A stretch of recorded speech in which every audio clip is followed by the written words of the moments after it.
হালকা পাতলা একটু শপিং, সাথে বিকালে সবার সাথে চা খাওয়া। বাপের বাড়িতে থাকলে শুধু খাওয়া আর খাওয়া। এই শর্মাটা কিন্তু খুব মজা ছিল। পার্পেল কালারটা আমাকে ভালোই শুট করে দেখছি। আমার জামাই কোথায় আসলো? বোম্বাই মরিচ হচ্ছে আমার প্রিয় একটা মরিচ। আজকে এই নিয়ে থাকছে ছোট্ট ভ্লগ। চলো হাবিজাবি ভ্লগটা শুরু করি। হ্যালো এভরিওয়ান, কি খবর সবার? আশা করি ভালো আছেন। আজকে দুই বোন মিলে একটু শপিং এ গেছিলাম। মানে আমার বাপের বাড়ি থেকে বাস স্ট্যান্ড গেলে অনেকগুলা মার্কেট আছে। যতই অন্য সমস্ত মার্কেটে যায় না কেন, বাড়িতে গেলে এই সমস্ত মার্কেটে কিন্তু যেতেই হয়। একটা অন্যরকম ভালো লাগে কাজ করে আর কি। আর ওয়েদারের কথা কি বলবো, এত সুন্দর ফ্রেশ লাগছিল বাতাসটা, একদম মনটা প্রাণটা জুড়াই গেছে। যতই জামাইয়ের সাথে শপিং এ যায় না কেন, বোনের সাথে মার সাথে শপিং এ যাওয়ার একটা মজাই আলাদা। আমাদের কিন্তু তেমন কোনো কাজ নাই শপিং করার। আসছিলাম মূলত বাটা থেকে দুই জোড়া জুতা কিনবো দুজনের জন্য, আর আমার মেয়ের জন্য এক জোড়া স্যান্ডেল কিনবো। আর মেয়েদের মনের কথা আর কি বলবো, যেখানে একটু ড্রেস দেখবো ওখানে তো একটু যেতেই হবে, তাই না? তো এই ওয়ান পিস গুলা দেখছিলাম, সাইজ অ্যাভেলেবেল ছিল না বলে আর নেওয়া হয় নাই। ও তোমাদের তো নামই বলা হয় নাই, এই মার্কেটটার নাম হচ্ছে সাভার নিউ মার্কেট। আর এই কালারটা আমি প্রথমবারের মতো পরছি, মানে টপস হিসেবে প্রথমবারের মতো পরছি। এই কালারে একটা ড্রেস কেনার ইচ্ছা ছিল, কিন্তু ওই ড্রেসটা কিনে পরেও ফেলছি। আমাকে কেমন লাগছে প্লিজ জানাবেন। আর মেয়ের জন্য মূলত আমি একটা জুতা কিনতে আসছিলাম, কারণ আমার মেয়ের সবগুলা জুতা একদম ছোট ছোট হয়ে গেছে।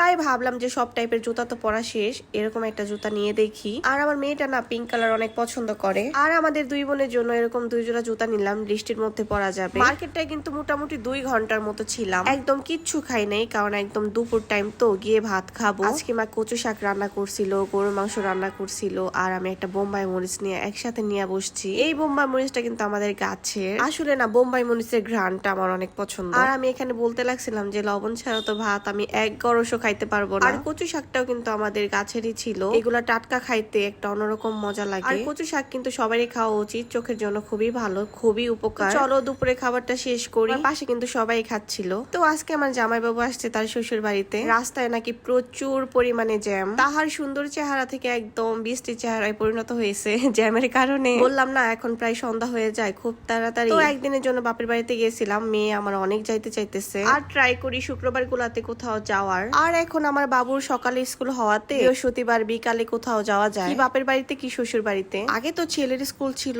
1টা সময়, আর এখন 8টার সময় হওয়াতে অনেক কাজ আগানো যায়। তো আমাদের পছন্দের শর্মা নিয়ে আসছিল, শর্মাটা বের করতেছি আর চিন্তা করতেছি একদম এরকম টাইমে নিয়ে আসছেন, এদিকেও না ওইদিকেও না, একদম খেয়ে ডিনার কমপ্লিট করার মতো একটা টাইম। তাই আমি বের করতেছি আর বক বক করে বলতেছি। আর এই সসটা ছিল সরিষার, খুবই মজা লাগছে আমার। তো শর্মা খেতে কে কে পছন্দ করো? আমি সব সময় শর্মা খেতে অনেক পছন্দ করি। আগে তেমন ভালো লাগতো না, এখন মোটামুটি অনেক ভালো লাগে। রাত দিন কিভাবে যে চলে যায় বুঝতে পারি না। একটু আগে মাত্র সকাল হলো, একটু বাস স্ট্যান্ড গেলাম, বাস স্ট্যান্ড থেকে এসে বাচ্চাদের গোসল টোসল করায়ে মাকে টুকটাক হেল্প করলাম। মাকে এত হেল্পও করতে হয় না, আমার মা সব একাই করে সবকিছু, তবু যতটুকু পারি গিয়ে হেল্প করার চেষ্টা করি। আর আমাদের দুই বোনের কাজ হচ্ছে বিকালে চা বানানো, তাই আর কি আমি সুন্দর করে চা বানাইলাম ঘন করে। আর সাথে শর্মাটা না একটু ঠান্ডা হয়ে গেছে, এটা হয়তো একটু গরম করলে মজা লাগবে, তাই আমি একটু গরম করে নিচ্ছিলাম। ও যেটা বলতে লাগছিলাম, দিনটা একদম এত তাড়াতাড়ি চলে যায়, সকালে ঘুম থেকে উঠলে একদম রাত হয়ে যায় আমার কাছে লাগে আর কি। একটু বাস স্ট্যান্ড গেলাম, এসে ভাত খাইলাম, একটু পরেই সন্ধ্যা হয়ে গেল। এরকম করে দিন একদম চলে যাচ্ছে আমার। তোমাদের দিনকাল কেমন যাচ্ছে প্লিজ কমেন্টে জানাইতে পারো। আর আমের সিজন তো চলেই যাচ্ছে, তাই শেষবারের মতো একটু আমটামও খেয়ে নিচ্ছি। আর এই কলাটা ছিল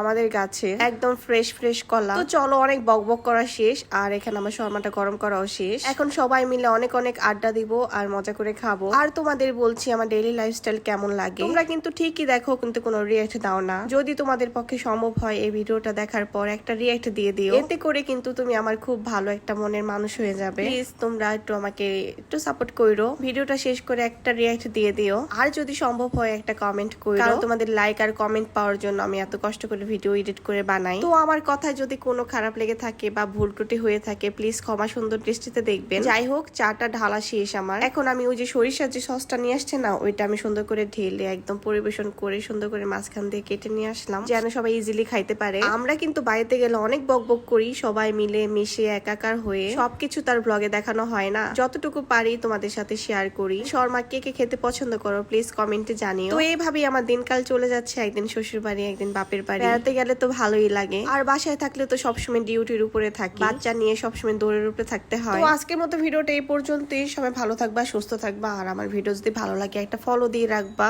তো আজকের মতো টাটা, বাই বাই।